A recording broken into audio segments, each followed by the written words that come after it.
Takže ahoj, tady je LPS Petra a vítám vás u svého prvního videa a to je sbírka LPS. Dneska je to první díl a jmenuje se to Kočky. Já vám ukážu všechny kočky. A teďka bych vás měla seznámit s důležitýma věcma na tomto kanále. Takže to je, že tu nejsem sama a pomáhá mě tu pan kameraman. A prostě mě tu bude pomáhat, a takže se nedivte, když tu budou 4 ruce na videu, možná 3. A tak, mohli bychom začít. Takže jako první kočka je tu tato. Koupila jsem si ji na jednom bazaru, nebudu ho jmenovat.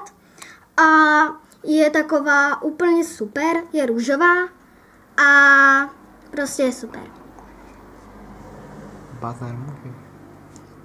Potom je tu další kocourek nebo kočička. Tento je kocour a jmenuje se Tom.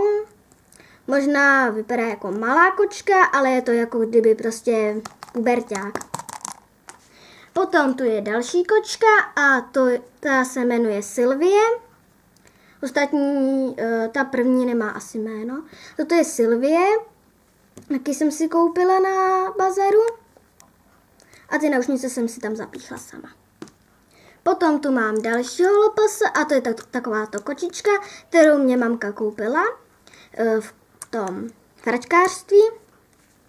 Takhle mrká a hýbá ručičkama. Potom tu mám další kočičku a tu jsem tak trochu zničila, jsem jí zničila uši takhle. Ale jako docela v dobrém stavu. Potom toto je její sestra. Tady jsem jí nalepila takhle na ušnice. A to je všechno takhle asi. Takhle. A nikdo z nich nemá rezavý krček. Potom je tu Luna. To je jako kdyby kamarádka Toma. A jsou to něco jako, že mají mezi sebou takový malý vztah. Takže. A poslední kočka, kterou mám, je tady Pinky. A tu jsem si koupila taky v hračkářství, tu mě taky koupila mamka. A je taky růžová, takže úplně super, jej! No a to je asi všechno. Těším se u vás u dalšího videa a zatím čau, ahoj!